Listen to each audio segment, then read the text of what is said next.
Audio's recording. Audio is recording. Test 1, 2, 3. Volume is at the proper levels. All right, here we go. Join us now, everyone, as we count it down in 3, 2, 1. Coming up on TMS, what ticket did I get again? I smell like Vegas. Who put weed in the cake? Just me, this car, and some taco sauce. Sounds like an answer to the other question. It's fantastic. It does. Where does where my gold at? This is not political. Major spoilers and Trek Nerd and more on this episode of The Morning Stream. Many environmentalists do not realize that America is covered in grass, and 75% of a cow or a beef animal's body weight is made up of grass, which we cannot eat. They want to take away your hamburgers.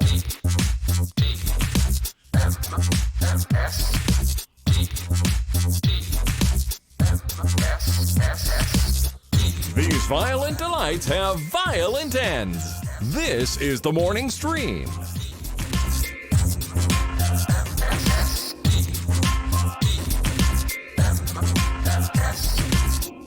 Hello, everybody. Welcome back to TMS. It's the Morning Stream for March 4th, 2019. For a long time this morning, I thought it was the 3rd. I don't know why. I don't know why. Like, time's already going too fast. I don't get it. It's like, oh, we're 4 days in? Well, where did that go? Freaking exactly. Hate it. Anyway, time. I know it sucks. I'm Scott Johnson. There's Brian Ibbett, who recently freshly back from Las Vegas, Nevada. Welcome back. Yes, if you can call anything from Vegas fresh. I don't know. What do they? Let's see. I'm trying to think of what they would produce that you could say is fresh. Fresh prostitutes at the legal brothels. Well, how about a fresh good time in April when we're all there? How about that? Yeah, That'll be a fresh good time. Yes. Anyway, we'll get to that in a second. Busy weekend, lots going on here at the Johnson household. Had a big family party yesterday. What was going on? Well, it was just nobody's seen each other for a while, so Kim made dinner, and we had like a soup type thing where various people, like her sisters, would bring different soups, and so we all ate different soups, and that was fine. It's a big old soup party. Yeah, it was a lot of soup. It was cold, so it's good time for soup. Plus, the floor finally is in a condition where there's not stuff laying everywhere. People can actually come and be here and chill and whatever. And I'd forgotten that a couple of my in-laws are anti-vaxxers, so I got to deal with some of that. Yeah, that was fun. And one of them was like, "Well, I would hold the new because the new baby's here, right? Van was here, and I get this whole, well, I'd hold the new baby if I could, but I don't get those shots, so I guess I can't hold him." Because Taylor's got this rule. She's like, if you're not vaccinated, if you didn't get your flu shot, you don't get to hold the baby. It's just simple as that. We don't want him to put him at risk. Well, okay? even right down to the flu shot. Right. Exactly. He's like, no, I don't want him to get risky. Or she doesn't want him at risk. I think that's smart. So she had a rule, and she told everybody early on, look, if you want to be around the kid, don't come sick, and don't come unless you got your flu shot, and unless you got your freaking measles vaccinations and all that shit. Well, I'd bring forgotten. your visa because Van doesn't take American Express. and I found out that that one of them I just had forgotten is a total paranoid anti-vaxxer, and so we had to deal with that. That was fun. Anyway, speaking of visas, they're not everywhere you want to be. No, they're not. I was at a store yesterday, and the place that we go to all the time, not that we always use a visa there, but when we go grocery shopping, we like to have the choice. They don't accept Visa anymore. Really? Yeah. And see, that seems weird. Like Visa and MasterCard seem like you've got to take those. That's what you'd think. American Express, even Discover, I'd say, okay, well, if you're going to say I'm not going to take a certain credit card, it's going to be one of those two. Right. That's what I would have thought, because the fees are traditionally higher on those two, especially American Express. But no, they're taking everything, including American Express, but not Visa. And I asked the lady, what's the deal? And she says their fees are too high now. So now Visa is the ones with the high fees, I guess. So I didn't even plan on telling you this story, but Brian brought it up, so I thought I would just sneak that one in there. What's going on, Visa? Come on now. What's the deal with Visa? They said they'll take them if it's a Visa branded, what do you call it, card? Debit card. They'll take debit cards if they're Visa, but not credit cards, because I guess the credit processing has gone up or something. It's weird. Anyway, So here's a funny little story. Speaking of using your credit card for something. Yeah. And then we'll get to Vegas because Brian's always got something about Vegas when he comes home. Always something about Vegas. Carter in a total panic on Sunday. Just a complete freak out in the morning. Mm-hmm. I'm like, Carter, what is wrong? I just screwed something up. It turns out what she did, she's going to GDC in a couple of weeks. Or whenever it is, week and a half. Oh, right. Game Developer Conference. Yeah. So she's going there for the university. It's kind of last minute because up until now, somebody else was going and now they're not. And so she's taking their place. She went last year. She thought it was someone else's turn, but now she gets to go again. She's excited. She liked it last year. It's a fun thing. This weird Google keynote they're doing could be huge. And so she's going to be there for that and all that. She'll get to see Terpster. It's all fun stuff. But she, when doing her plane tickets, the way they're supposed to do them at the university is they do their own plane arrangements and then they just get reimbursed. Sure, makes sense. She went to go choose it. You're supposed to go to SFO, San Francisco. That's where the conference is. She made plane tickets with Delta to go to San Diego. Oh no! Not San Francisco. That's the complete opposite end of right. of California. The only thing tying them together is they both have sand in them.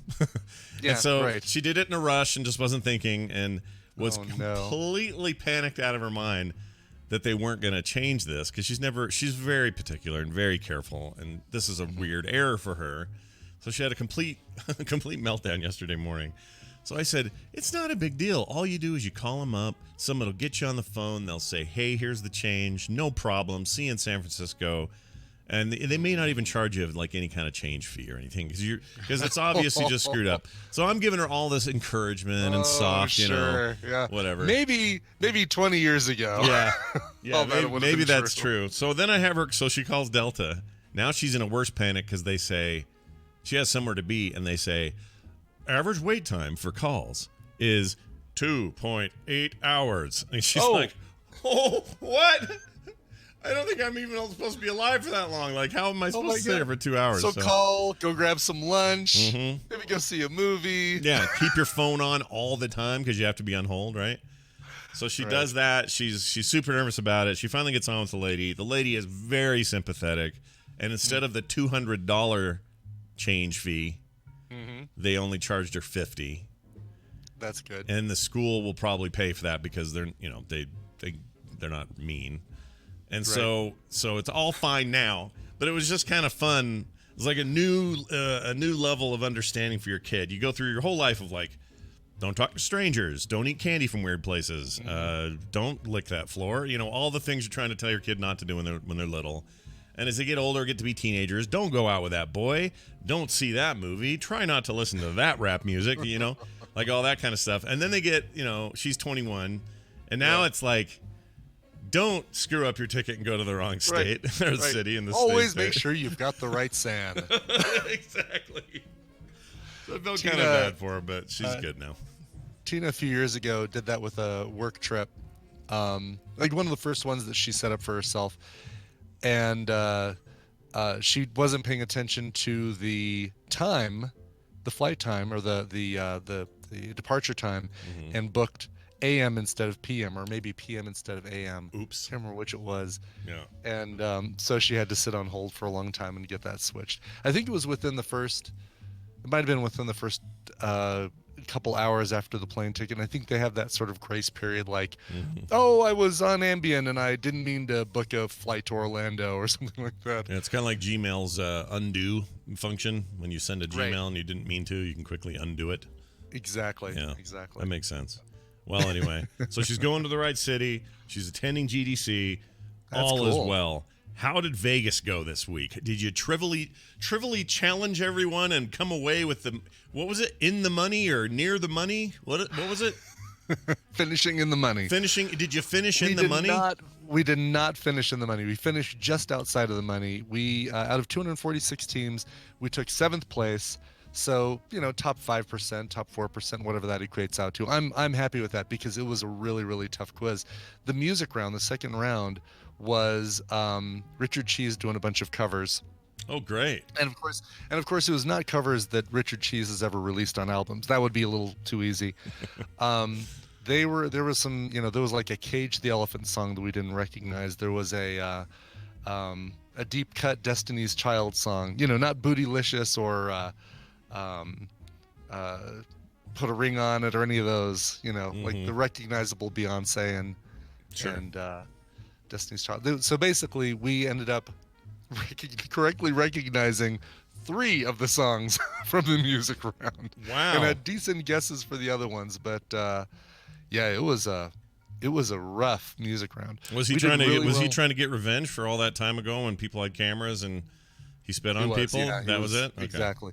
Right. He did every time there was a scoring break. So 3 times during the 8-round quiz, he would do sets of music, and I noticed a lot of people in the front, with their phones out, recording the concert. Hey, they were capturing it on the old Victrola. Yeah. Recording his performances, and he never got upset once or spit on them or grabbed their phones out of their hands and threw them on the ground. It's almost like in 2008 he didn't see what was coming. Exactly. Yeah. Weird. 10 years and Richard Cheese has grown just a little bit. His heart grew 3 sizes that day. Every time he does a Lounge Lizard cover, an angel gets its wings. Exactly. Good job. So, did you talk to him, by the way? Did you actually talk to the guy at all? Did not talk to him. Did not have any interaction with him. All right. There was one moment where he kind of came up through the crowd, and he was looking for somebody to do some audience participation on a song, and so he kind of wandered his way through the crowd, came up the middle stairs, and we were right next to the middle stairs. Yeah. And he looked over at me. I think he made eye contact with me, and I said, "Hey, Richard," something like that. I mean, he was, in the process of talking on the microphone, like, "All right, who can we find here?" Blah blah blah blah blah. Right. And he turns and looks at me, and I'm like, "Wave hi." And Did he respond at all? And then he did not respond at all. I don't think there was any recognition at all on his part. I think 10 years and many martinis have hidden his recognition or made him forget all about Coverville 500. Sure. Well, that's cool though. That must have been kind of fun though, to have him doing that, because he's good. That's what he's good at, right? That's what he does. That is what the one thing he's really good at is that kind of thing. So that was we did that Saturday night.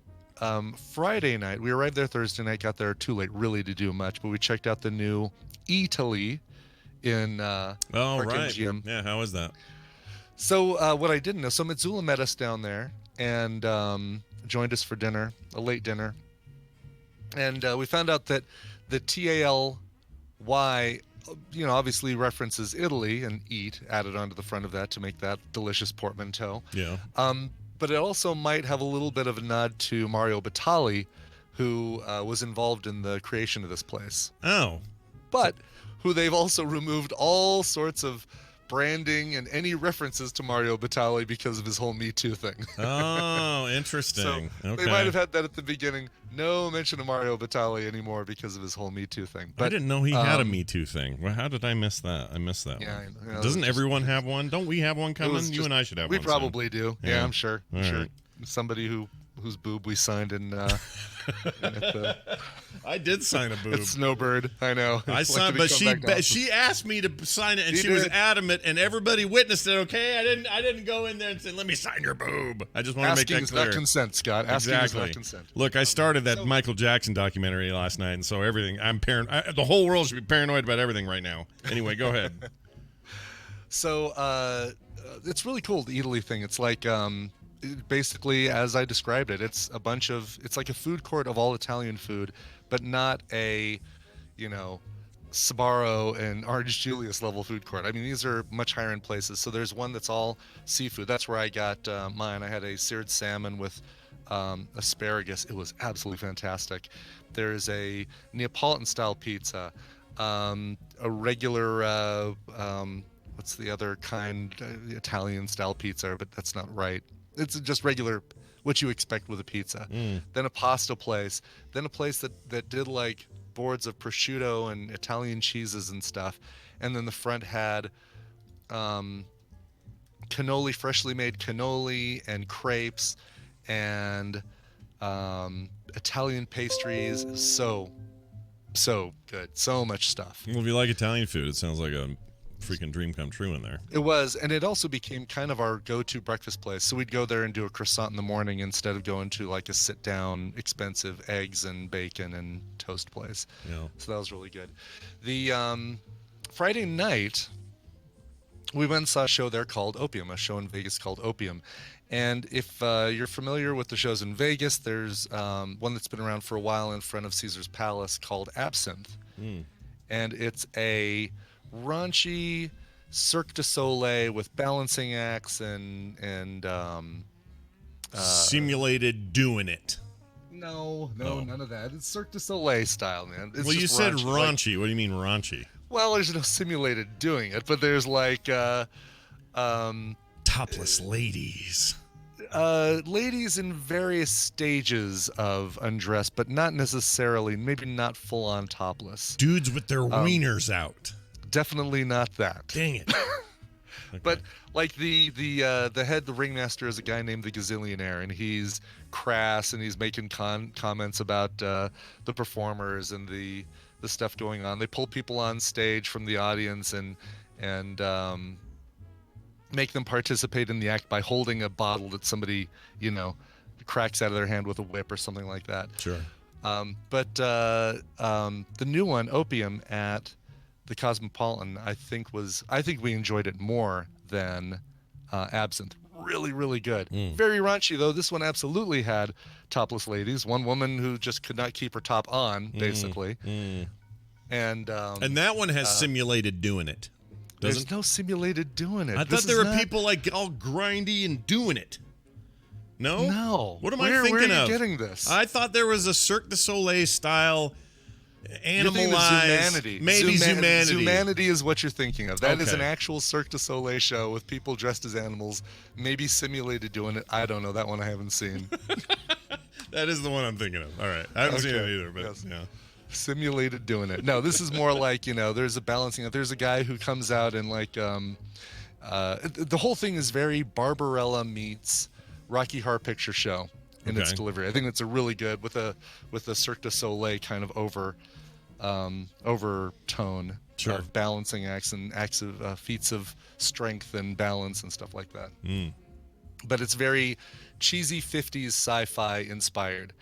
There's a guy who emo guy who's a sword swallower, and he did some amazing sword swallowing tricks, but heavily laced with homosexual humor about taking things down the throat and Great. and stuff like that. Great. There's a hula hoop guy who's kind of like the Scotty of the Enterprise, that sort of thing. But they've got some great drink specials there, and we got something called the Pan-Galactic Gargle Blaster, named after, of course, the Hitchhiker's Guide to the Galaxy drink. Comes with a gold brick, just like the Douglas Adams joke. And then Tina and Barb, my Aunt Barb, so my Uncle George and Aunt Barb went with us. Oh, And I they didn't got even know. I something- didn't even know Tina went. That's great. That's fun. Yeah, Tina and Barb went, and they got something that came with Pop Rocks, a little bag of Pop Rocks. And you were supposed to, they told you at the bar, it says, all right, so to, enhance the flavor of the drink, what you do is you open the Pop Rocks, you nibble a little bit of the Pop Rocks, and then you sip some of the drink, and it kind of pops and crackles in your mouth, and you get the experience. Okay. So like, okay, cool. So we go over to our seats, and Tina and Barb are drinking their Pop Roxy drinks, and George and I are drinking our Pan-Galactic Gargle Blasters, and all of a sudden Barb decides that she's going to rip open her entire packet of Pop Rocks Uh-oh. and dump it in her drink, Oh, boy. which then turns into the best way I can describe it is into a dirty bomb. There is shrapnel flying all over our row, the row in front of us, the row behind us. It's a sticky dirty bomb is what it turned into. Yeah, because doesn't that stuff, it behaves like, like silica gel, like that stuff that you get in the packets with your Samsung television from Best Buy. Yeah, never mix that with liquid. Wow, all right. Just popping and flinging itself out to all the people around. Wow. That's funny. So, Yeah. So anyway, that's Barb. I love it. That's Barb. I wish I knew more people named Barb. Barb's a rare name now. Nobody names their people. Nobody names their kid Barbara anymore. No, and thanks to Stranger Things, even fewer people are going to name their children Barb. Exactly, unless they want them to go to the Upside Down and die in a green coat. Nobody wants that. So nobody wants that. No. Last thing, really quickly, wanted to give a shout out to Amber and Andy from Fargo. So we're walking down the strip, and as we're passing Paris, Yeah. and the name of the place I recommend out there, the French place. Right, that you always say to go to. That I always say to go to, and I can't remember the name of it. It's all right. You're home. You're fresh from Vegas, and you're not supposed to remember I'm fresh from Vegas. everything. Memory is completely. I used up all my memory Saturday night. Now my brain is now just running on fumes until I can build it back up. Oh, I actually forgot to ask you. What is so you're on the strip. How was the temperature? Good, nice, warm? Oh, okay. Perfect. It was like 70, high 60s, low 70s. It was fantastic. That sounds so good. Yeah. Slightly overcast, not a ton of sun, so you didn't have to worry about sunburn. And I'll be honest, we saw a Pikachu. Yeah. And that's it. No minions, no. I don't know what the deal was. If it was just too cold for people in giant, sweaty, gross costumes, or I mean, there's always like a Pikachu. I feel like Pikachu is a requirement somehow. Yeah, you gotta have that guy there. But if it wouldn't have cost me $10, I would have used the new AR photo feature in Pokemon Go to have a real Pikachu standing next to the fake Vegas Pikachu. But that would have cost me $10. Oh my gosh! Would it? They make you do that because you're taking a picture there? Yeah, Yes. yeah. If you take a picture of one of those schmoes in a costume, they will accost you for a $5 or $10 tip. Here's what you should do. You should say, "No," and then keep walking and see what they do.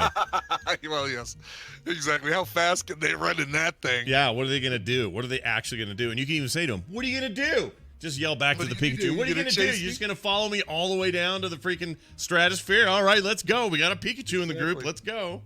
Guess what? I can push you over. Yeah, very easily. You're not a weeble. You're not gonna wobble and not fall down.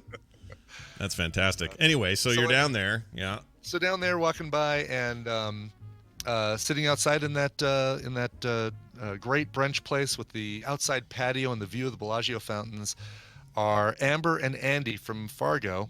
They shout, "Brian Ibbett!" And I look over and it's like, "Oh, hey, how's it going? Nice to meet you." Did they say it's Amber and Andy? Don't you know? Like that? They didn't say that, but they said, "We're the ones who sent you the weird sauerkraut chips a few years ago." Yeah, I remember those. Yes, like 3 or 4 years ago. Yeah. And so I get to look like a big shot in front of George and Barb. Like, "Oh, Brian, you get recognized on the stream." Like, "Oh, yeah, it happens all the time. It's one of the perks. Can't help it." That's right. Well, that's nice. If they're listening now, hi, Andy and Amber. Did you get to hang out with them for a little bit or just talk to them for a brief second? We talked to them for a couple minutes. They were in the middle of eating. They actually said, "We're here because of you. Like, we're here at this restaurant because you recommended it." Oh. And we actually even bumped into them another time 2 days later, heading to the tram from Park MGM, the former Monte Carlo. It's nice. The improvements they've made to Monte Carlo and this Park MGM thing are really nice. But the restaurants, there's no cheap food court restaurant options there now. So I'd say the whole strip doesn't even really have that anymore. A few places. MGM Grand still has that place in the back that's got the McDonald's and the Sbarro. Right. But they treat it like they treat it like a prison. Like it's like this weird cordoned off kind of. You don't ever want to go there. Ugh, yeah. Yeah. The only way. I mean, it's like you only know it's there if you go to the pool, because it's the only reason you'll pass that place. Yeah, that's true. But and there's probably a few other places. I'm sure, like you go up towards like Harrah's and Bally's and stuff like that, and you get a lot more of those kinds of options. Right. Walking Glitch asks me, "Do you play the field in craps?" I do not. I am not a field player. I do a pass line bet and then a odds on my pass line, and then I follow that up with 3 come bets with full odds. I don't know what any of that is. I know exactly. None of that. People who play craps will know what that means. And I did really well with craps. Had had 2 big winning sessions. One of them was at the Plaza, where I happened to be looking at things for Viva TMS Vegas that I can't talk about yet, but looked real good. What you sent looked really, really good. Yeah. Yes. I feel like I need we need to talk about it. I need to wear a tuxedo there or something. Ooh. It just has the feeling of like a place where you'd wear one, Like it's very like, oh, kind of. Look, the Rat Pack just showed up, everybody. It's right. I mean, I think you and I need to get Dumb and Dumber blue and orange, powder blue, powder orange tuxedos. Is there a powder orange? I guess there's not a powder orange tuxedo, but no, all that. I'm trying to think. I mean, I can picture one though, so there must be, because I can totally picture a powder orange tuxedo, but I don't know if it's in that movie or not. Yeah. Or where I've seen it. But I don't know. I don't think it's called powder orange. They definitely. Is it got a different name? Lloyd and Harry, right? Harry and Lloyd and Harry. Mm-hmm. Yeah, Harry and definitely Lloyd. were wearing blue and orange tuxedos. Yeah, one was kind of an orange in the like a burnt rusty orange, like those candy those candy peanuts. Circus peanuts. Yeah, circus peanut orange. Circus peanut orange. Yes, that's right. Oh, I love it. I love a circus peanut. And Sac Badigan, right? We got to hang out with a couple people there. Adam and oh no, I can't believe I'm forgetting her name. And their beautiful baby. Eve. Darn it, we bumped Adam, into him at Eve, and Baby Kane. No? Brown, I believe. And Jen, thank you, Adam, in the Cosmo Buffet line. And they are Geek Bowl players. And didn't see them. Oh, we did see them at Geek Bowl because we hung out with them back by the spectator section. I'm surprised you guys will have to let me know how you did. Surprised you remember any of this with how crazy this week is for you every time. You know, it is surprising because Friday was my drink day. I did not have a single drop of alcohol on Saturday. Yeah. But I did fall off the wagon, Scott. I had the Cosmopolitan Buffet. Oh. Yeah. And That's then a nice Saturday night after after Geek Bowl, I had I had some chicken nuggets and a shake from Shake Shack. Oh Lord. Well then, off the wagon. Yeah, let's get right into that weighing deal on Friday. Let's see how that. That's right. goes. I'm back on the wagon. I had a salad last night. I'm good. I'm making it back. And you didn't do any. You can't do. Well, I guess you could do a weigh-in in Vegas if you knew where to go, but you just skipped the weigh-in, right, for next week. Yeah, what I did is I did the weigh-in the day before we went on the trip. So did it Wednesday morning. Got it. And that saves the trouble of trying to find some place. I did find a place, but it would have been a $17 lift ride out there, $17 lift ride back just to do a weigh-in. There was nothing on this trip. Yeah. I can't imagine a Weight Watchers studio doing well, tucked in the link between the the Twin Peaks and the Buffalo Wild Wings is no, it'd have to be like Weight Watchers studio. It'd have to be like in town and for locals, like people who just are going. Well, when I mapped it out, it was on the other side of the strip, and I'm like, that's the last thing. One of the last things I want to do when I'm in Vegas is you don't want to do that. Weighed. Who wants to do that? Nobody does. Nobody wants to do that. What we do want to do though is Battle Royale. Oh, look, transition.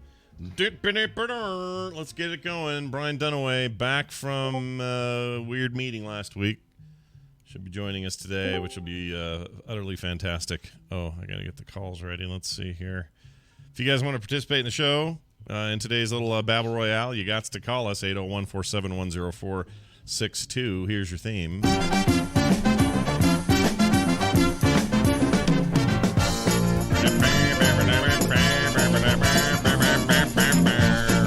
Hey, Brian Dunaway, what are you doing there, buddy boy?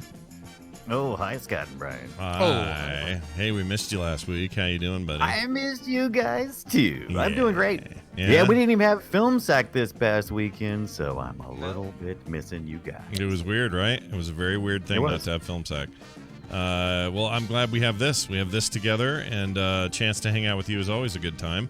Call us right now, everyone. I just cleared the line. Sorry for those who maybe tried already. 801-471-0462. That's 801-471-0462. Brian Dunaway, before we get our first call. Oh, too late. I'm taking it now. Hold on a sec. Cancel. Oh, my Lord. These just won't stop. Hi, good morning. Who's this? This is, well, the chat says Coldster Edits, but that's my son's account. Oh. All right. You know why I don't have an account? Why? He's too much hassle. Yeah, too much. Are you from Russia? Too much hassle. Too much No. hassle. Oh, do you have Russian relatives or Russian heritage at all? No. Okay. Well, if you did, everything's too much hassle. That's how that's supposed to work. It is. True. Well, it's good to have you here. What's You can call me Chuck. Chuck? Chuck, I like Chuck, it. okay. Chuck, I there was you gonna go. say, I'm not going to call you not Colbster Edits. Yeah. Oh, okay, that'll work. I mean, Yeah. just don't call Chuck, me where late for you- dinner. Yeah. That's Oh, right. there you go. Where are you calling from, Chuck? Yeah. Where are you? Long Beach, California. Oh, very nice. Ooh, nice. Home of the Long Beach Telegram. Yeah. I spent a decent amount of time in Long Beach once for a trip, and I really like it there. It's a nice part of California. And your son, Yeah, he likes son's a big Twitch fan, and you're just using his Twitch account for chat room today. Yeah. That's awesome. Nice. All right. Well, we're going to play this game with you. It's called Battle Royale. Brian Ibbett will explain the rules, what you could win, and I have a feeling that the prizes you win, if you do win, are going to be very happily in your son's hands by the time today's over. So let's find out. Brian Ibbett, take it away. You're doing it for your son. That's right, Scott. I'll give Scott and Brian Dunaway a topic. They're going to go back and forth with answers for that topic. If one of them gives a wrong answer, a repeated answer, or they take too long to come up with an answer, the win is going to go to the other player. Chuck, your job is to predict who's going to come out on top based on today's topic. Today, your prizes are a 3-pack of games, courtesy of Stephen Costner, 30 Flights of Loving. That's a cool game, actually. Is it really? Yeah, oh yeah. It's very cool. It sounds like it's... Is it that Love in an Elevator? Is that No, what it's the not deal like is? that. It's like the Kentucky Route Zero, or no, am I thinking of the right guy? Well, anyway, there's this independent game maker guy that is famous for his really weird but really cool games, and this is one of his early ones, and I can't think of his name, but it's actually super strange and really fantastic. It's really good. Cool. Okay, cool. Also, Spirits All right. and Don't know what that is. 2064 Read-Only Memories. Oh, don't know what those are, but I'm sure they're great. Sounds I'm good. sure they are. Yeah. All those courtesy of Stephen Costner. Thanks for submitting those games to give away. The topic you're playing for today comes to us from Matthew Pledger from Alabama.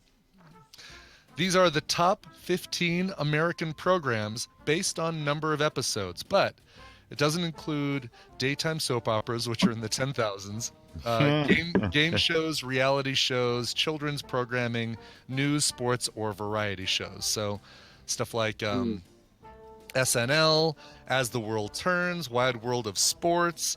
These are things we Sesame can't Street. answer. These are Yes. things you can't. These are answers you won't give. So basically, let me narrow it down. Sitcoms and dramas, basically, is what it comes down to. Okay. And you're calling them programs? Programs. Listen. And you're going with programs. Yeah, Okay. that's what Grandpa wants to So call them today. not top 15 TV shows, but programs. Programs, yeah. All right, okay. Top. There you go. Well, you want to do that? Top 15 American TV shows. American TV shows. Oh, that's important to say American because It there's is some, right, American it TV, is. yes. Yeah. Again, no, there are a lot of. Holy cow! There are a lot of shows in other countries that have. Wait. And you said is top based on number of viewers? of episodes. Number of episodes. Oh, okay.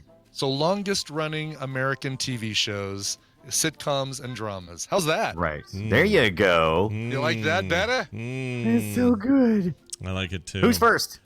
Oh yeah, who you want to go first and who should win? That's right. What do you That's say, right. So Chuck? Chuck, who's gonna win? Oh, I don't know why this seems like such a tough one. I think I'm going to pick Scott to win and Brian to go first. Okay. Okay. Thank you for the faith. Whatever. All right, Brian. Whatever. Whatever. That's all. That's fine, Chuck. Hey, Chuck. My first guess is going to be The Simpsons. Oh. The Simpsons. Good choice because they're number one. 653 episodes and counting because they're currently still in production. So, Oh, I should clarify this rule. Do they have to still be in production, or can nope, they? Okay. they do not. Well, in that case, let's get Gunsmoke out of the way. Yeah. Number two, 635 episodes, ran from 1955 to 1975. All right. 1975. My guess is going to be Family Guy. Oh. Family Guy. Not in the top 15, and that was like Yeah, because you got to But understand. they're like 17 or 18 seasons. How many more people could be beating that? Well, The Simpsons They is are at probably- 30, right? So it's like huge. Anyway, sorry. They are at 320 episodes. They are just off the list. The lowest one on the list, the top 15, is ER with 331 episodes. Oh, Oh, Who made this no. list? that was fast. Okay, I was fast. want to take some Yeah, guesses here. Yeah, take some more guesses. I had it and then it left. The original. No, not the original. Law and Order Special Victims Unit. Law and Order Special Victims Unit, 450 episodes and counting, going from 1999 to the present. That is number 5 on the list. Okay. Law and That I Order can- Original Flavor, 456 episodes. Yeah. So SVU is about to beat. In 6 episodes, SVU will beat the original Law and Order. You know what I'm doing? You know what I was thinking wrong? You said episodes, and I was thinking seasons. Right, because Because there was a big hiatus. Nah. Okay. Let me try another. We've only got like 4 of the top 10 so far. You've only gotten 5 of the top 15. Yes. Let me think I here. did mention CSI, or I did mention ER. So So I mean, take a guess now? surely, Yeah, oh, yeah. surely some form of Andy Griffith was on for like 6 million episodes, right? I mean, you'd think. Not on this list. Let's see. Did MASH make the list? 249 episodes. Oh, Chuck has a good one. MASH. Did MASH make the list? No, I was surprised not to see MASH on the list. Oh, wow. 251 episodes for MASH. Premiered in 1972, ended 1983. You'd have to be in the 15 plus seasons, I'm thinking. Like anything would, less than yeah. that. And it'd have to be one of these shows with 24 episodes per season sort of things. So if I'm going to make one other guess. Man. You said CSI, right? I did say. Oh no, I accidentally said CSI, but CSI is on there. Okay. 337 episodes, 2000 to 2015. Is Jag on there? Jag? Jag is not. Jag Okay. is not on the list. is He-Man on there? Is that a No. No. man? Nothing, They used nothing that they call children's programming, because okay. Sesame Street was on for forever. Still on, yeah. Oh, okay. So they don't count those. I'm sorry. Yeah, okay. So- 4,481 episodes of Sesame Street. Yeah, and they started in like 69 or something, and they're still going. So How bad is the Big Bang Theory? That feels like every time I turn the TV on, I'm either watching Law and Order, NCSI, and I'm watching that Big Bang Theory. Yeah, it just feels like it's been on forever. Right. it's Big only Bang like 10 Theory. years or something, right? Let's see here. Big Bang Theory, 265 episodes up to now, 12 seasons. Yeah, it's not that many. You got to get So in the your rest of- 15 to 20 seasons, or else you're not You going to totally make do. this list. Okay, tell us the ones we missed rest of here. your list is Lassie, 591 episodes, Law and Order and Law and Order SVU. Mm-hmm. Adventures of Ozzie and Harriet, 435. Bonanza, 431. My Three Sons, 380. Then we start getting into more current stuff. NCIS, 369 episodes and counting. Dallas and Knots Landing with 357 and 344. The Danny I Thomas thought Show. there'd been or- soap operas though.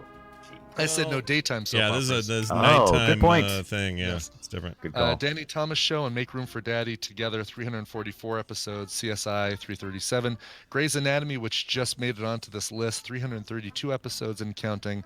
And ER, 331 episodes. I still think I live in a different dimension where Grey's Anatomy ended years ago. Right. Like every time I think about that show, I'm convinced it's not still going. Yet somehow it's still going. I just don't. And it's not me going, "Oh, what a stupid show! How is it still on?" I No, literally it's- mean I thought it was off the air. Like, I thought so too. Yeah. and the only reason I know it's not is because every once in a while you'll remind me that Tina's watching it, Yeah. or it'll end up on this list you got. Like I'm always surprised. Although Tina's binging, she's only on like season 3 of that show, and she's feeling like she's done. She doesn't want to try and get caught up. Yeah, there's the season where Negan's on it and he's a ghost for part of it. That's where I was like, all right, honey, you go ahead without me. I I can't watch think this. Supernatural. No. There was a scene. No, he's in Catherine that too. Heigl's, wasn't he Catherine Heigl's ex-husband? No, she was a patient she fell in love with, and That's so right, he that's right. after he dies of whatever disease he had, he haunts the hospital basically, and they keep having episodes where Katherine Heigl's talking to his ghost. Once again, I think you're confusing that with Ghost Whisperer. I promise you I'm not. I swear there's a Negan ghost walking around the hospital whistling with a bat. It's all happening. Well, hello, Izzy. Good to see ya. Hey, Chuck. Good pick. Yeah, good job. Good job, Chuck. Okay. You've done it. And we'll Hey, send I that. just want to say I still love you, Brian Dunaway. Oh, that's really sweet. That's really sweet. But thanks for losing for me. Yeah, well done. We're going to send you You're these. welcome. For you to get these, though, you got to send an email to Brian Ibbett, coverville@gmail.com, and then he will forthrightly, that's the word, send those immediately to you. And we thank you for playing and hope you have nothing but a great day, and say hi to your son. All right. Brian Dunaway, This has been a real treat. We hope you have a great day as well. Stay out of trouble and kiss our butts. And I'll be on the Boop Show with him a little bit later. Right now, though, we have to take a tiny break. I don't do this very often, but I have to pee so bad I can almost taste it. So I'm going to go pee, and then station identification. Yeah. Break for station a identification. quick break for station identification. We won't be very long. And when we get back, we'll continue on down this road. So let's see. I'll play a little something for people while we're gone. Or do you want to just talk to people? No, That's I fine. just talk to the chat room. All right, Brian's going to talk to the chat room while I go pee. I'll put the camera on Brian. There you go, Brian. Take it away. I'll be right back. All right, chat room. Ask me anything for the next 120 seconds of Scott's urination. Da, da, da, da, da, da, da, da. I don't know if we do the 3 words thing. We could do the 3 words. I'm not going to dance. That I will tell you will not be happening. How big is my musical library? Good question. Currently, I have 108,736 tracks in my iTunes library, so I could listen to music for 329.8 days, almost a full year. Do the drapes match the carpet? No, because there's carpet. Do I have a Nintendo Switch? I do, Bagheera, and you know what? I'm glad you reminded me, because I do need to transfer another Melton box over to my Pokemon Go, so I can get some more Meltons before the shinies go away. What was the name of the breakfast place you recommended earlier, Coverville? So the one we went to for breakfast at Park MGM was Italy, EATALY, and there were some delicious. We had great croissants, and we had crepes one morning too, and that was really good. Any plans for replacement soundography? It wasn't on the list before, but I like the idea of putting it on the list. Geotrist 21, do you watch The Orville? I do. We're almost completely caught up with The Orville. We have not watched. Have we watched part 2 of the 2-parter? We have not watched part 2 of the 2-parter yet. So, looking forward to that. We are almost caught up on Discovery, but we'll probably talk with Daryl about that. Did I get a shiny Latias? So check this out. Tina did exactly 2 Latias raids during the time that Latias was around. Both times she got a shiny. I did 3 or 4, got 0 shinies, but I did trade one with her, so no, I do have a shiny. What is your digital music solution, like a Plex server, etc.? Currently, Jedi 71, I keep them on my hard drive. I have a new laptop that at some point will be coming that I'll be picking up, and when I do get that, I will probably have an external USB-C drive that I keep everything on. So much better. Are you good? Yeah. Good. Katrina T says, when will you and Tina be visiting Chicago again? They announced Geek Bowl 2020 will take place March 7th in the Windy City. Oh, so wow. I will be going to Chicago for that. That's fantastic. Hold on. Yes. Your head's on the things. Okay.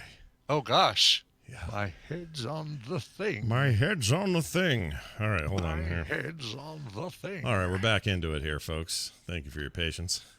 And now, we'll do one of these. This is your radio newscaster with another exclusive sensational summary of world and local events. Let's do the news, brought to you by. Brought to you by Diabolical Films on Facebook. Go to tiny.cc/Paper City Burnout for digital rental and purchase, or for physical DVD purchase. That is tiny.cc/Paper City Burnout. Paper City Burnout. Paper City Burnout. All right. A family birthday went into pure chaos because someone put pop rocks in their alcohol. Just kidding. That didn't happen. Worse than that, they put weed in the cake. Someone put weed in the cake. You put your weed in here. That's right. It says it's a classic prank. The old lace the birthday cake with marijuana and serve it to an unsuspecting family member trick. You know the one. It's a real party starter, except, of course, when the guests of that party, some in their 50s, others in their 80s, ended up greening out, vomiting, and ultimately being hospitalized with an overdose as a result. Oh, this happened to a family birthday lunch in Australia last week. Everyone was having a lovely time, and cake was passed around at dessert with fruit and cream, and some nice little chocolate chunks were sprinkled over it. Says Claire, a woman in her 50s and one of 5 people who ended up in the hospital that day. It turns out the chocolate chunks contain marijuana. It's not chocolate. It's Australian for chocolate is what it is. That's right. She went on to explain that another party guest, a man in his 20s, had loaded up the cake with cannabis chocolate because he thought it would liven up the family birthday. The effect was not immediate, which I know is the case with edibles. Within an hour, I was experiencing throat swelling and dizziness, and within 3 hours, myself and 4 family members were hospitalized with overdose. Jeez. With overdose. Hospitalized with overdose. Weird way of saying that. Yeah. It says here, apparently I am allergic to cannabis or whatever was in that very high dose, or at that high dosage she was allergic or something. Yeah, I mean, it could be allergies, or it could just be the fact that the dosage was so high that it, triggered. Could be that. She says Claire was given adrenaline and had to be treated for anaphylaxis, while several other guests were struck with bouts of really nasty vomiting. Is there any other kind? Is there another kind of vomiting? I had some really pleasureful vomiting. It's no such thing. Delightful vomiting. Yeah, doesn't exist. It's always bad. Yeah, really nasty vomiting. That's like when it's not just your mouth, but your nose that's coming out as well. Mm-hmm. It says her parents are in their 80s. They were both vomiting. Other one had a very high heart rate. Yeah, you don't want to give old people too much edible, man. Jeez, yeah. Jeez. People were passing Let them out. get it at the nursing homes like you're supposed to. It says here, all the hospital staff was frustrated because we were all talking nonsense. Everyone was at this event was calling one another and didn't really know that we were high. Well done. Well done, guys. Well done. Somebody was really just hoping, this will mellow Grandma out. She finally a way to get Grandma to quit being such a spaz. Better use 2 scoops of of cannabis for this cake. Cannabis chocolate. Chocolate. All right, here's one for you. An Oregon man did nothing or survived on nothing but taco sauce while he was trapped in his vehicle with his dog for 5 days. Any more than that, he may have had to survive on his dog, if you know what I mean. Oh, jeez, yeah, exactly. You better save some of that taco sauce for the dog. It's a gnarly story. Snow trapped Jeremy R. Taylor, but taco sauce saved his life. It began last Sunday when Taylor, along with his dog Allie, went to get gas for his Toyota 4Runner. Well, that's a 4-wheel drive vehicle. Should have been okay. I guess not. According to the, how would you say that? Deschutes? Oh, Deschutes County Sheriff's Office in Bend, Oregon. Bend, Oregon gets crazy snow. Yeah, they do. Taylor told investigators his SUV got stuck in the snow. He then fell asleep and woke up on Monday to even more snow. How would you fall asleep? I would not fall asleep. Anyway, whatever. I guess if you just get stuck, it's like, all right, I'll just hole up here for right now. Maybe you just went out super late at night. Must have. I don't know. It says he was unable to get out of the vehicle. Dug himself out, was finally able to get out, tried to walk out Monday, but the snow was too deep, made it hard to walk, so he and his dog returned to the car. Sunday had been the last day he was seen. They did a missing persons alert at that time. Over the next few days, after initially getting stuck, he told authorities he stayed warm by periodically starting his vehicle and using a few taco sauce packets he had as food. Now, I have an admission to make. Yeah. I've done this, but not to save my life. Taco sauce or ketchup packets? Both. But not to save myself, just because I'm bored and on the freeway. Just I mean, if I'm being truthful here, it was not for any survival reasons. It was, I'm a little what you peckish. go for right now is a medium spice sauce packet from Taco Bell. I've done it. Ketchup. Actually, that does sound really good. Ketchup as well, doesn't it? Taco Bell sounds so good today, doesn't it? Why? It totally does. And if I do a burrito supreme with chicken fresco style, then I think I'm all right. I think I might be able to do that. I think it'll be my coming down from my Vegas pigging out high. Well, let me know how that goes for you. Okay. All right, we'll do. Anyway, the dog, let's see. He had to share it with his dog. It says not clear how they got water, him or the dog. A person can live 5 days without water and 6 weeks without food. Dig out. So finally somebody came, a construction vehicle, was like a snowcat, came and took them out. And they were fine. But, yeah, I don't know where they got their water. Drinking each other's pee. Enough water probably in the sauce. I bet that's the number one ingredient of the... well, that or the snow, right? Probably just get a snow, right? handful of snow once in a while and eat it. That'd be fine. That's water. Last time I checked, snow is water. Frozen water, it turns out. Hey, have you heard of rapper Young Dolph? No. Like Lundgren? Young Dolph. Yeah. I must break him. I must do rap music. I must break him. I guess would be the appropriate way. Young Dolph, yeah. Because he'd be Young Dolph, yes. Yeah. I still need to see that second Creed movie because apparently it's literally supposed to be Dolph Lundgren's son in that, who plays Drago's son, and it's his actual son. Oh, it's actually it's Junior Lundgren. Yeah, and he's in it too. Old Lundgren's in it. Yeah. And I'm of the opinion, I don't know if this is shared by a lot of people, but I'm of the opinion that Dolph Lundgren is way cooler now than he ever was. Oh, for sure. He's getting better and better and cooler. Yeah. Yeah. I like it. I think he is kind of something about him is super badass right now. Anyway, well, Young Dolph, a rapper I've never heard of, had $500,000 in jewelry stolen while he was eating at a Cracker Barrel. I couldn't even tell you the last time I ate at a Cracker Barrel. Seriously. Why are you taking $500,000 in jewelry to the Cracker Barrel? Well, they did it. Let's see. I think they got into his car. Here, let me set my Rolex over here while I consume my bland grits. Can I have the bland grits? Yes, extra bland, please, on those grits. Make those grits as bland as possible. Okay, here's what happened. It was actually his car. It was broken into while he was in there. Oh well. So still, he's in an Atlanta Cracker Barrel last week. Thieves made off with roughly $500,000 of jewelry and other belongings. The Memphis artist, born Adolph Thornton, now goes by Young Dolph. Told police the thieves smashed the window of his custom camouflaged Mercedes-Benz G-Class SUV in the restaurant's parking lot on Wednesday. They made off with the Richard Mille, however you say that, worth $230,000. What's that? A Richard Mille? Richard Mille. Mille. I don't know what that is. Maybe Mille. It's probably it's a spelled watch. like Meal and Millborn, the card game Millborn. It's probably a watch or something. Yeah, it's a real nice watch, as as Steve Martin and John Candy would say. How about a real nice watch? He had a couple diamond chains worth $50,000 and $27,000. How have I never heard of this guy? He's got this much money as a rapper. Right? Exactly, yeah. I feel like I should know who this is. Anyway. Because he sells marijuana cakes to the elderly. Yeah. He, let's see. That's interesting in terms of, they go on just to kind of talk about how it was unlocked. But anyway, the point is, don't go into a Cracker Barrel. That's the whole point. That's it. That's the whole thing. Okay. Don't go in there. What's this whole paragraph?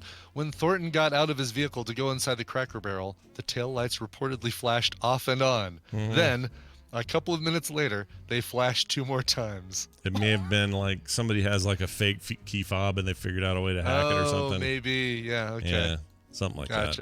Who knows? So looking at Cracker Barrel security footage. Enhance, zoom. Enhance and zoom. Fritz. Here's what we'll do. We'll enhance our lives and zoom right into major spoilers coming up after the break. I assume he's still good. He said his kids were home today, but that shouldn't deter him. He should still be here today. So Steven Schleicher coming up right after the break, and we'll get with the Trek Nerd as well today. So come on back for all of that. Before that, though, a song from Brian that he brought. Please tell us about it now. I done brought some metal, some heavy rock and roll from Fullerton, California, a band called Edge of Echoes. They have a brand new album called Electric From Within, inspired by the Deftones, is one of their bands that they list as inspiration. They're from Orange County, like I said, Fullerton, California. An ethereal, dynamic, and powerful sound. Heavy rock grooves, euphoric tones, and heartfelt lyrics and melodies characterize this group. Here it is. Here is the song Circles from Edge of Echoes. All right, we'll see you on the other side. Let's watch Dennis Ralston demonstrate a proper backhand. Study his positioning, even his intensity. Now we speed it up slightly. See the way Mr. Ralston has that body rhythm and readiness? Now we have almost normal speed, yet are still slow enough to study his every move. No, my movement is advancing into the hole, so that's everything.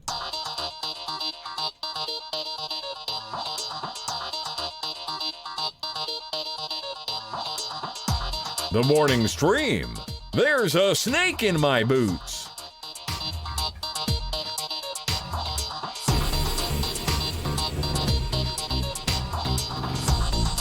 And we're back, everybody. A little phlegmy today, a little phlegmy. Yeah, Gotta a clear little out hoarse the old... too, just from all that talking and breathing casino air, smoky casino air. Well, it's not all vanilla spice or whatever. Yeah, like no, I some mean of that's them. they'll try and mask it with that, but It's still there. it's rough. We're giving all this smack to Vegas today when we're really hoping to see all of you there in April. That's Let's be true. there in Actually, you know, in April. Plaza's really good about their ventilation. Actually, the Vegas casinos, at least the ones, the big ones downtown on the Strip, are really good with their air filtration systems. I say it's smoky, but you don't notice it until you get back to your room, you blow your nose, and it's like a little black. Mm-hmm. It's not supposed to be black. It's not as bad as the 90s were pretty smoky everywhere. Oh, they're way worse. And off strip, you know, going to some of those really bad off strip casinos, it's like, okay, that's where you're, yeah. That's where you pay for it. It's rough. Exactly. Your lungs pay for it, I guess. Hey, join us now as we accept the following application for speaking on the show. It's Steven Schleicher all the way from Hays, Kansas. A house full of kids and a brain full of good ideas. How's it going, Steve? Yeah, man, it's going good. Well, it's like minus 24 with the wind chill out today. So. Oh, Lord. That's cold. Yeah. We're having a cold day, too. I was really happy last week was like lots of days of like mid-50s. It was amazing. Just beautiful out, sun, warm enough to run the dog, and just it was great. Loved it. And then today, cold snap, awful. I saw I-70 in Colorado. Brian has some kind of gnarly avalanche going on. Yes, yeah, off. there's like a video of this avalanche coming down. This guy's driving down I-70, and you see it pulling in from the right. Fortunately, nobody hurt, but boy, that was some creepy video. Yeah, we were like like it. 2 degrees when we came back from low 70s, high 60s in Vegas. That's crazy. And what's funny is that like a week before you were in Vegas, they had snow in Vegas. So it's all over the place. Right. So weird. Weird year. Anyway, hey, speaking of weird years, by the way, Stephen, why are your kids off today? There's no holiday. What's because the deal? because it's cold with the wind chill, and they don't want kids walking to school in their shorts, and some of the schools have really poor heating, which is odd. So like my youngest son's classroom, the heater goes off in that place all the time, so it's just like, well, just keep the kids at home. Yeah, we had a similar. My high school was like this. It was the air conditioning was never good in the summer, and the heating was never good in the winter. It was like horrible both ways. When I was my high school, they built it to have air conditioning, so they built in these very narrow, like maybe 6-inch wide windows. So there'd be like 2 in each classroom that run vertically from top to bottom that you could open to get a little air in. But then they never put the air conditioning in. Right. And so it was burning hot from like August until October, and then from like April until the end of the school year. And they wouldn't let us wear shorts, and you try to open those windows up, and they barely pull any air in. Yeah. See, that's no good. There's no way to live, is it? There's no way to live at all. Well, I'll tell you what, sure. It is a good way to live is to have you here talking about cool stuff, nerdy stuff. Stuff. Yeah, like comic books and pop culture and all that. Let's talk about the Frank Frazetta art and why people should get a collector's edition of his stuff, because he's awesome. And everyone goes, oh, my favorite fantasy artists, and they'll name off a bunch of names, Boris Vallejo and all these guys. But you all forget, those dudes I don't even think exist without Frank's inspiration. That's correct. And you can go back. I mean, he's been around forever. I mean, he used to do like some little Abner comic strips back in the day that you can still find. But this a couple of weekends ago, they had Heritage Auctions ran a comic book auction. And the Frank Frazetta cover to Famous Funnies number 209, which features Buck Rogers and Wilma Deering shooting at some goons, went for over $500,000. Oh, my gosh. That's crazy. Yeah, they only thought it was going to go for $300,000, but it closed out at $552,000. Wow. The one that's always famous to me in my head is the one where it's like 4 polar bears pulling like a barbarian-looking dude on like a badass old. Yeah, nobody can draw muscle-bound, fur loincloth wearing barbarians like Frank Frazetta. Well, yeah, so there's an interesting story that I don't know if he got cheated out of the deal. He used to do, it's the one right above that, Scott, the guy that's on the horse with the hammer. Oh, right. He used to do a bunch of Conan stories, covers, but he kind of, I don't know if he got ripped off or cheated on this. So he created his own guy. I think what is his name? The Deathbringer or whatever. It's this guy with an axe on a horse. And you see that on Death Dealer. That's his name. And it was supposed to be this whole line of, fantasy novels, almost exactly like Conan. But he made a lot of money in later years with that Death Dealer art that he would do. And I think it's maybe the cover of a couple of albums somewhere, Brian. It is. It's the cover of the first Molly Hatchet album. Yeah, Molly Hatchet. That's right. Yeah. That's why it looks familiar to me. I wonder if he did more, because there was one with a guy. If Dark you just Kingdom do Death was, Dealer, you'll find a lot. One, Flirting with Disaster. It looks like he did all of Conan the Conqueror was on Beating the Odds. Take No Prisoners. That's the one I was thinking of. Don't think that one is Frank Frazetta. Did a Boris bunch of Vallejo. So basically, if you're gonna get a substitute for Frank Frazetta, Boris Vallejo is your guy. By the way, that album also features Katie Seagal from Futurama as a backing vocalist. Oh, that's cool. So here's the thing, though. Like, I used to think, because I didn't know any better, when I was growing up, I'd see Boris Vallejo's name, and I just think, oh, well, this guy, he's your guy. He's your stuff. And as I've gotten older, I've realized, no, he just kind of not copied, but he was kind of like he was just sort of a poor man's ripoff of Frank Frazetta, in my opinion. Yeah. Which, whatever. It's still good, but. If people want to see some amazing art of his, seriously, go look at the Frank Frazetta comic book art. And it is just amazing what he did back in the day. Yeah. And who was it Julie Bell that was the also did that kind of artwork and worked with Boris Vallejo? I don't know. I don't remember her. Sound right? I just remember if you were a Frazetta fan, people would if you even brought up Vallejo's name, people would get mad. So there's without both of them, we would never have art on the side of vans. That's true.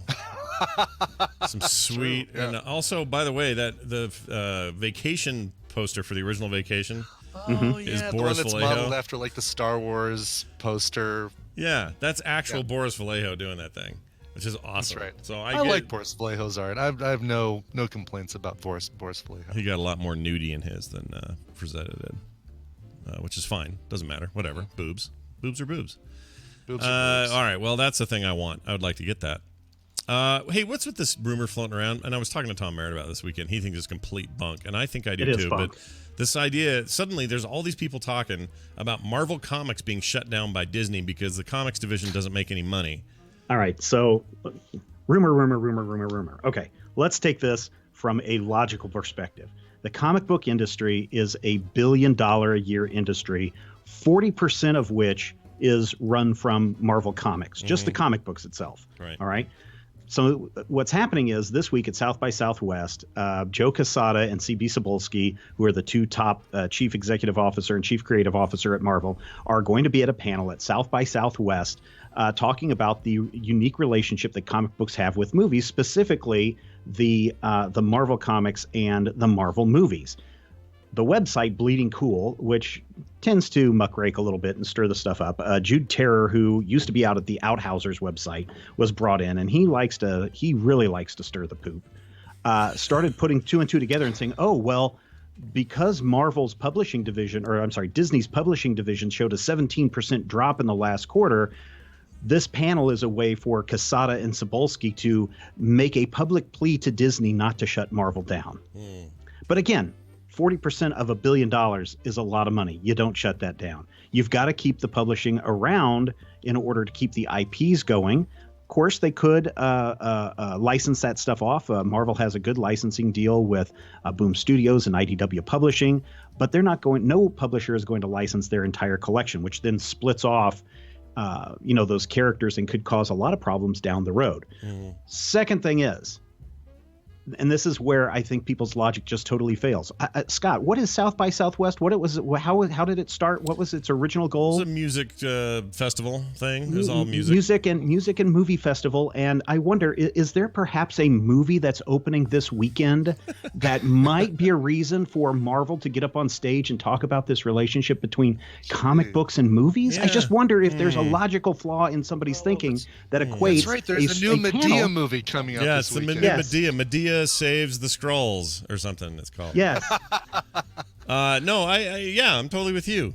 Like it's exactly just this. It's this, and then of course one site reports it, and another site starts digging into Disney's financial reports and starts saying, oh no, they had a 17% drop in their toy and publishing division. Well, how many movies did Disney put out in the last year that had actual toy product tie-ins? Not a whole lot. Yeah. So yeah, all of that could equate to, and because kids are more into their iPads and their video games, maybe they're not going to go buy the latest toy action figure or the latest book that's based on Frozen 2 or whatever it is. So this is all fluctuations in the market that people are just reading way, way, way, way, way too much in.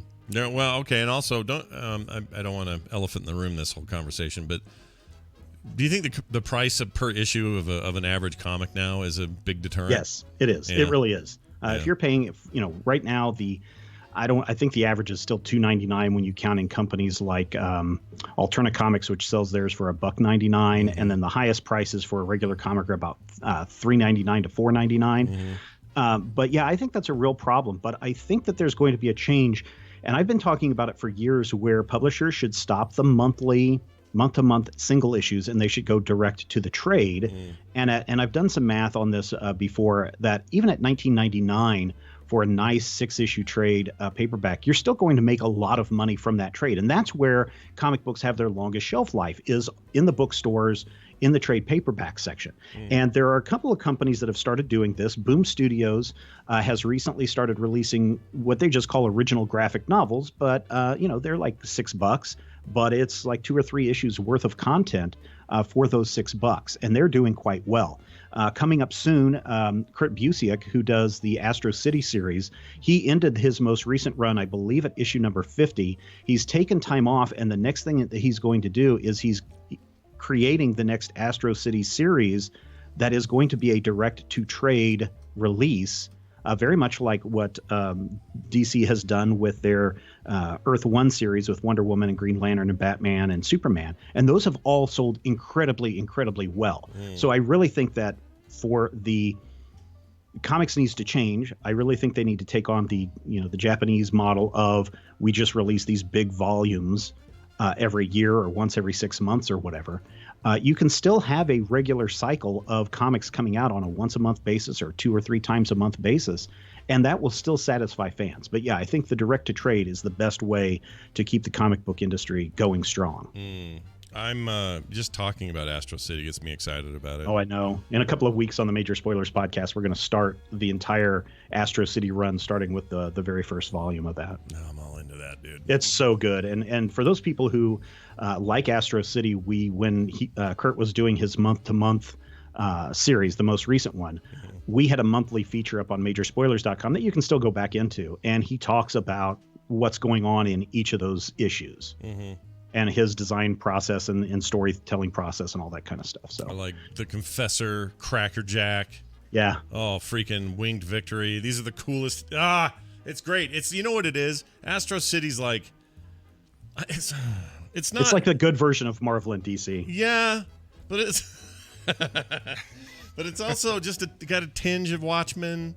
Like they're a little broken in some ways. Well, certainly the Confessor is. I don't know. I just want to read some Astro City right now. That's what I want in my life. And I'd love to see that made into something good, like a movie or a TV show or something. It would be interesting, but the problem is that it's such a riff on Marvel and DC characters that we know, like the Confessor is Batman, the first, or Daredevil, depending on which way you want to go, and the first family is, of course, the Fantastic Four and that kind of stuff. So it could cause some problems down the line. But it's some fantastic storytelling and fantastic art. All right, so final thing I wanted to talk to you about. This weekend, you mentioned it a little bit, we get a new movie. It's Right. The Captain Marvel there. Not to be confused with Shazam. Whole different deal. A lot of confusion. Right. Yeah, next week, let me tell you about that. Both Next those week. movies come out this year is really funny. Yeah. Captain Marvel and Shazam. Yeah, I agree. What were you going to say, Steven? Sorry. I was going to say next week, let me tell you about the whole history behind the Shazam Captain Marvel deal. So. Oh, yeah, that'd be great. Okay, I'd love cool. to get a little history on it. But anyway, we got that coming out this weekend. Brie Larson all kicking A and taking names. And I think it looks good. From what I've seen, it looks good. What are you hearing rumblings-wise? I know there have been some screenings and stuff. Are you feeling... I've heard nothing but positive things, although, again, this goes back to the very first, the last story we were just talking about is Marvel Comics shutting down. Word is that the Captain Marvel movie is awful because of all these early reviews. Again, stop and think.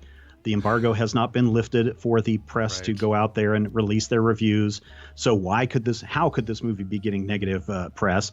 And then you go and you look at Rotten Tomatoes, which is the source where everybody's getting this, and you find out that it is the viewers or the audience reviews. How are the audiences doing reviews if they haven't even seen the movie? Well, Brie Larson a couple of weeks ago during a press conference said that she wanted to take more questions from people of color and from women because she didn't want to hear what a white male thought of a movie like A Wrinkle in Time, because that movie is not made for a white male. And of course, that got the MRAs all wound up. And so they started a targeted anti-Captain Marvel campaign by giving it negative reviews on Rotten Tomatoes, which brought that score down and caused a lot of kerfuffle a couple of weeks ago. Well, Rotten Tomatoes has figured out a solution, Scott. Stop letting people review movies before they're out.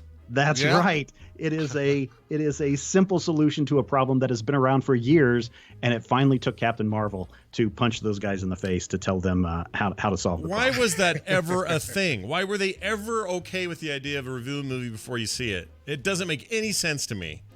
That's the thing that was ever even a thing. It should have always been this way. You should never have been able to do that. Yeah, Exactly right. I don't care what the reasoning is, like, or why they changed it. It's like, why was this ever okay in the first place? Like, it doesn't make any sense. If it's user reviews of a thing, the thing needs to be available for them to review it. So if it's not, I mean, it's even hard even after you can't prove they have tickets and seen the movie. So no matter what, it's a pain in the butt. But why not minimize that by not allowing this stuff to happen before that? That's my first thing. My second thing is, boo freaking who. So she said a thing you don't like.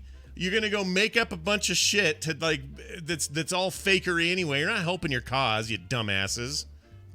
Oh, yeah, and if you go and read some of those comments on Rotten Tomatoes, I don't know if they're still there or if they just stopped new submissions, but the comments on that were like brutal, and just you could tell that somebody got their feelings hurt, and that's what this is all about. Too and of course, effing bad. So what? And of course, the biggest problem, and this is something that three white guys shouldn't be talking about. The biggest problem is a lot of these people who have issues with Captain Marvel and Black Panther are the people who are also chiming that, well, it's because we're putting women in movies and making them leads, and we're telling movies about Black Panther. This is the reason why Marvel's no good anymore, and this is the reason why Disney's going to shut down Marvel. And it's like, it's the same people that are behind the anti-Star Wars hate about Rey and Rose Tico. Okay, well, let me tell them this. They can go put a hot fork up their butts, because I don't care what they think anymore. I've so had it with that faction of us. It's like, really? You're going to have this kind of problem? People going, well, back in the 80s, there weren't any female protagonists. Oh, I don't know. I saw Aliens like 500 times. That was a major female protagonist. Like, give me a break. Like, not only has it always existed, the fact that it's existing more and more these days doesn't mean that your wiener's any less big than you think it is. Just calm yourselves down and go take a nap. Oh, my gosh. I hate it so bad. Who cares? See the movie on its own merits. If it's good, great. If it's not, all right. And if people legitimately don't want to see it, that's fine. And people are pointing out, yes, it's not the reviews on Rotten Tomatoes; it's audience interest in watching the movie. But if you go and read those comments, they were pretty bashing. So yeah, well, good for them and their shitty existences. Now we'll get some sweet. I'm going to get some sweet emails from that comment. Let's see how it goes. I'm sure, yes. Well, Stephen, it's a pleasure as always, and you'll have to tell us Monday what you thought. Are you going to get a chance to see it? The Captain I think Marvel? so. Yeah? I think so. I think so. Yeah, too. it'll be opening here. So even in Kansas, we get new movies. We're gonna. Oh, really? I just meant like your Shown schedule. on the side of a covered wagon or something? Yeah. Well, sometimes, if we're lucky. You never know. But in the meantime, people can be checking out the website. That's over there at majorspoilers.com. The podcast, the content, the posts, all of it is good and should be in your lives. Steven Schleicher, have a fantastic day. Bye, guys. Bye. Stay hydrated. Bye. Yep. He forgot to do it. We pre-ordered our tickets seeing at the Dolby Atmos on Friday night at 7 p.m. Oh, so very nice. I know people are going to see it Thursday, and I'm going to try and stay away from Twitter and all that stuff. Yeah, and, I would do it. Tom Merritt, or not Tom Merritt, but he was supposed to see it but had a thing. So Eileen has seen it, but she's totally tight-lipped about it. She won't say what she thought. Yep, so. she has to be. Yep. Oh, well, you saw that good news we got in that email. If we play our cards right. Yes. Yeah, very exciting. All right, let's call Daryl. He takes longer to answer. He does. We usually get like a full boop boop in there, but it was pretty quick today. All right, hey, look, everybody, it's Daryl. I protest. I am not a merry man. Can I swim while I am on my period? Yes, you can, it turns out. Daryl Skeels is here all the way from Seattle. Hello. Hello. Hi. What's life like today for you? What are you doing over there? Just the usual work stuff. Do you have people hovering around you? Are there meetings? Like, what's going on today? Well, yeah, those can crop up at any moment. All right, good. As you know. Yeah, I like it. It's something I look forward to. Daryl's here. I don't know why I'm talking in such hushed tones here. I know. Yeah, we're not the ones. We're not the ones at the workplace, the strict workplace. I protest. I am not a merry man. That wasn't supposed to play. Why is it playing again? Wow. Sorry, that was weird. Worf doth protest too much. I whacked often. Whacked the space key, but I didn't mean to. Anyway, hey, so Daryl's here. He's the Trek nerd. We talk about Star Trek things going on. I'm starting to feel bad that I'm not caught up on Discovery because I'm hearing praise from everyone. Like, people are like, dude, this season is so good. It is really good. We just got to the episode, Daryl, where the Saru episode. Oh yeah. Yeah. That's all I think. I think I can leave it at that, right? Sure. Probably. Yeah. That's a good one. Is what's his name, Jones, in there playing? Saru's Ponfar. Ah, ooh, really? No. Ooh. No. That's a Vulcan thing. You're getting all excited. All right. Well, yeah, I need to just get in there. But I mean, so you're the most skeptical among us, and of all the Star Trek people I know, Daryl's the one that's always the most, maybe possibly the most skeptical human. Yeah, you may be the most skeptical person I've ever met. So what's your take now that we're this far? Well, I really like it so far. I think season 2 has come a long way. They've found their footing and it's going good. Okay, I do have some complaints about what's coming up. Oh, really? Well, we can't talk about that very much, can we? Though. Probably. Well, it's out there. The basic thing is out there. Is it? Let me guess. Can I guess? Let me guess. John Delancey is Q again and shows up and messes everything up. No, but you're not as far off as you think. Oh gosh, something from the future coming back. One of those deals. Oh, you hate those things. That's got to be it. When you go dredge up old stuff and think of something new. Come on, we don't need to go back to where we've already been. We're supposed to go to where we haven't been before. Did somebody get like a little pincher bug in their ear? Does that happen? No, we're going back further. Trash bag monster that killed Tasha Yar. Confirmed. And it covers a whole Borg cube. Oh, is it the Borg? Are we getting the Borg? Nope. Okay. Nope. Further back than that. Further back than that. Pre-Borg. Oh. Khan? Further back. Whoa. Go back as far as you can. Oh, first episode. Really? Pike stuff. Those big brain guys? Yes. Really? The big-headed guys with the throbbing blue veins? You know what? I'm all right with that. I mean, this because of where this takes place. But they Telosians or something? The Telosians? Yes, the Telosians. Oh, Talos, whatever the planet is. Talos something. Yeah. Talos 4, and they've been reimagined. Oh, that's what you always and like that. I hate Their brains are not as big. They aren't. They're not. No. Oh, really? They need to be bulbous and throbbing and huge. Yeah. And they need to be just a bunch of old ladies playing them. Exactly. Yeah. That's what I liked about them. You could tell they were all just a bunch of grandmas, and they were supposed to be like men or unisex, whatever they were. All right. So it's the cage. They're redoing the cage, is what you're saying. Well, I don't know if they're redoing the plot of all that, but the Talosians are in it. Yeah. Leading into the cage, maybe that's it. Is Spock all up in it now? Is he now with us? Oh yeah, he's here. We will. Well, we've seen him. Some of us. Is he bearded still? Mm-hmm. Okay. Yep. All right. But there's an okay reason for all that. All right. Does he bring me my spiced chai latte on time? And he looks like a barista. Is what I'm getting at with ears. Yeah. All right. Well, all right. I gotta catch up. We find out that that T-Pain is the Red Angel. He's not only the masked singer, he's the Red Angel. Wait, have they had any tiny little people playing huge chess? Has that been a thing in Star Trek Discovery yet? Because that's one of my favorite old tropes from the old show is the little people moving chess pieces around. I hope that never comes back. So good. I'll be vomiting if it comes back. I watched it. I don't know if you've ever seen it, Daryl, but Leonard Nimoy used to do these spots for Magnavox Laserdisc.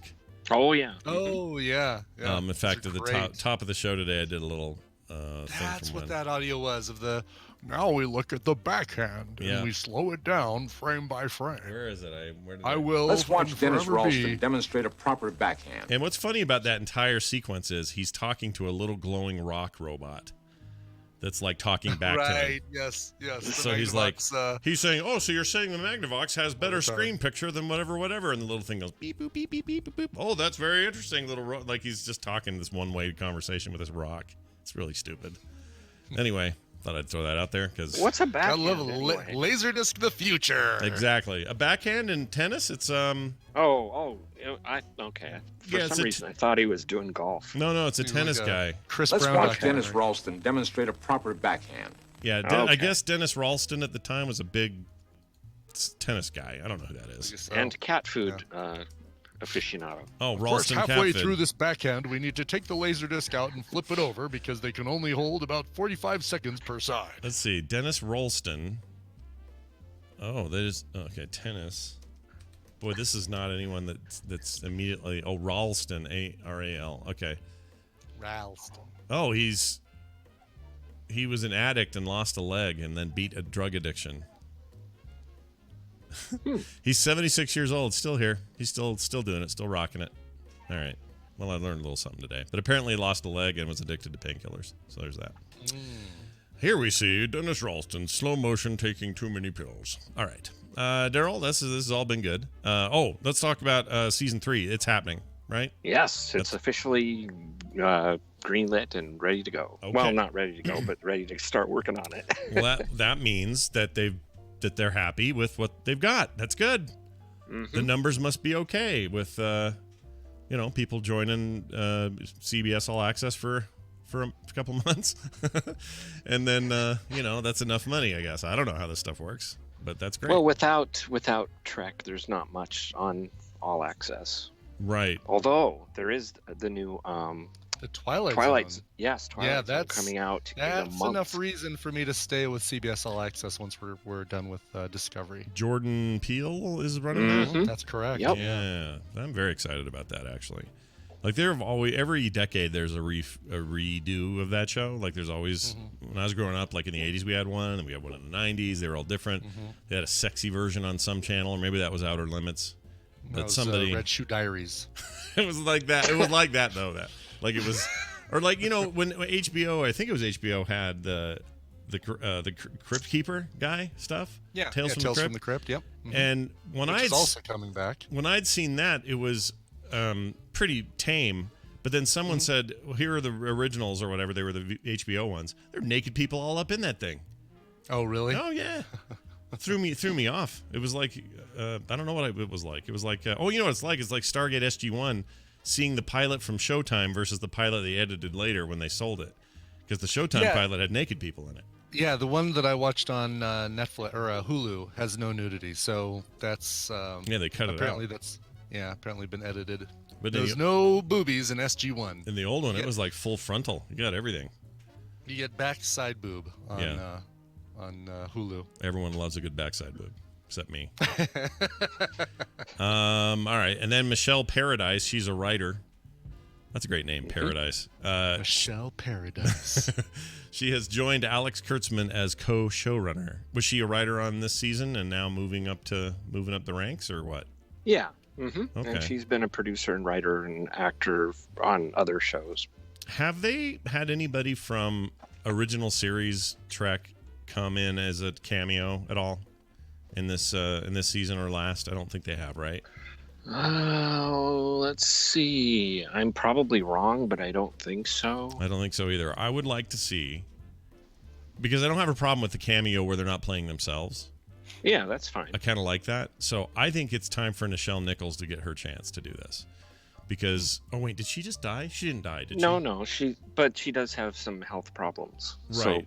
So she probably couldn't do it. Get her in now while you can before, it's too late. Because I feel like she deserves it. Everyone else has had their fat chance to do this and can show up in everybody else's little crossovers.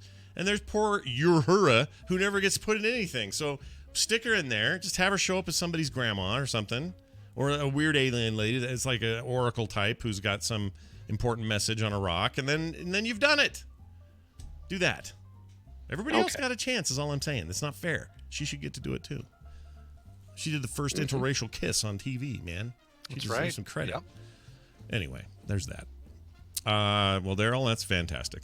All is well in Star Trek land, it sounds like, except for the movies, because they've all been stalled. So, isn't that ironic? Everybody thought the movies were the problem. That they were going to stall any television projects, and now the movies are all stalled and multiple series are in the works. I think that's funny. Star Trek TV shows. Yep. Just shows you that we don't know nothing. Daryl's the Trek Nerd. You can find him on Twitter at the Trek Nerd, and on a show called This Week in Trek at thisweekintrek.com, where they not only review new episodes of Discovery, but talk about old stuff and everything in between. Daryl Skeels, have a fantastic day. Any final words? You too. Ooh. What was that from? I don't know. I think it was like Apple. He just forced U2 on us. Gonna start Didn't singing. Even ask him to Yeah, do we that. didn't ask for U2, and they showed up anyway. Yeah. Now we can never going to be able to get rid of U2. I forgot they did that. They did that, right? They just showed up. They did. It was the iTunes upgrade or something. Yeah, it was before iPod update that included. It was before Apple Music, so it was still like a download album thing. Right.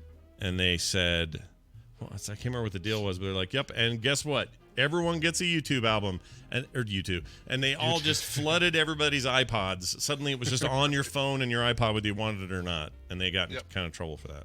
That's right. Anyway. Star Trek Discovery, got to watch it. Going to start. I'm finally going to get in there for season 2. I've seen season 1, but yeah, and you're probably at the stage now where if you start watching Star Trek Discovery, you'll catch up to the end just about the time of the season finale. Oh, is this a good time to start then? Probably get one in a night or whatever. Yeah, it depends on how quickly you binge it, but I'm in the middle of that. I only got halfway through it because it was so late last night, but I did start that Michael Jackson documentary. Michael Jackson, Neverland, yeah. Whew, dude. Yeah, I'm hearing that it's rough stuff. It is super rough. Like, it's totally rough. Like, I well, whatever. It's going to be a controversial thing. Sure. Although I don't know that it should be. It seems like these guys are as credible as anybody, but it is freaking insane. Anyway, well, there's that. What else? Oh, we got a few things here at the end of the show. Yeah, we got some audio. We got an email. Oh, yeah. Let's play this mashup. Let's do this. Jamie, at TMS Mashups on Twitter, over at patreon.com/TMS Mashups. He threw this together for today's Monday fun. If I can just find it. There we go. Mashups. This is episode 1659 through 1661. With a little bit more because we only had 3 shows last week, so he may have thrown in a few other things in Some here. bonus stuff. Oh, yeah, I saw that email as well. It says plus extras. It's called explosive strap-ons. Oh, jeez. Yeah. Just hide your wife, hide your kids. Here it comes. Right now. Anyway. Ancient Chinese medicine, huh? Don't touch his funny bone. It's a physical grab at my bag. Yep, grabbing your bag, just toting a Tell big me gun. something, girl. Aren't we all Groot in this crazy world? Just some kind of automatic rifle on his shoulder. And Bring me that guy's arm. the shield amount goes down, actual damage to your hull happens, and that can stay. Not your hull. Wait, your hull. did you say actual damage to your hull happens? Hull, Hull. Hull, okay. Hull, not your hull. I realize now that you're right. You're damaged my hole. You can all F right off. F the right off out of here. Just go that direction and shut the door behind you. Why am I naked? What's going on? Is this a dream? Check here if you'd like to see a picture of my penis. No. Because I figure Michael Phelps is completely shaven. Oh, yeah. He's like he's a dolphin, right? He's like a dolphin. Yeah, exactly. Is that a dolphin? That's a dolphin. That was not a dolphin that I just It's a dolphin horse. There you go. Little grandpa time. Hey, come here, boy. You have to come to me. I'm too old to come to you. I'm going to show you the game Resident Evil. Mario Dabruskaku. Certainly nailed that one. Dabrinsku. Dobrinescu. Let's see what you got going here. Go shite. And she's like, you want a low cut or a French doodle or a dingle fart? Let me bring out the meth addict to measure your penis space. Why did I put that in my mouth just now? Anyway, can't you just go to Walmart and get a couple of strap-ons? You're all set. I will not say strap-ons in Walmart again. You can if you get the ones with the explosive tip. Hello. Hello. Heyo. It was good. It's good stuff. I don't know what the bonus stuff was. I think it was me and Dunaway talking about the whole... That felt like it might have even been from ELR, maybe? Maybe, or maybe in that a recent old? boop. I don't know. Now I don't know. Oh, could have been Boop. Yeah, it could have been Boop stuff. Not sure.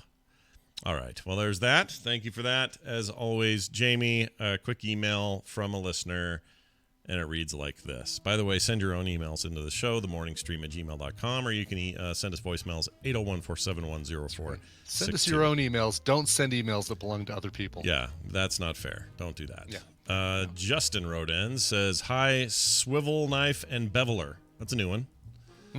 Yes. On Bill's segment about making a leather holster, when he mentioned Tandy leather, you said when you hear Tandy, you think computers. I still do.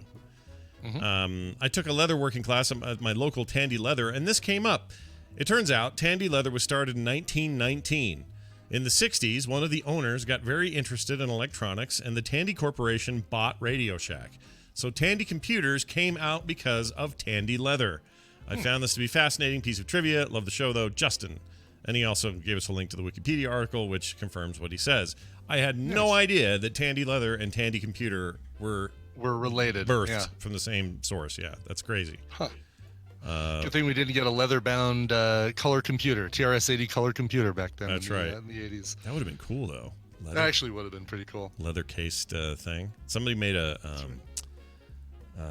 their own leather iPad Pro case that just is the sexiest freaking thing you've ever seen. Oh my gosh. That would be nice. And my iPhone case is leather. Did you have a leather case? Hold that up. Let's see it. Do you have it here? Do you have it handy? Yeah. Hold that up. Oh, look at that. Yeah. And what's cool is it gets better looking with age. Like the longer you have it, the more weathered, and you get like really cool discoloration and stuff. And like me and you.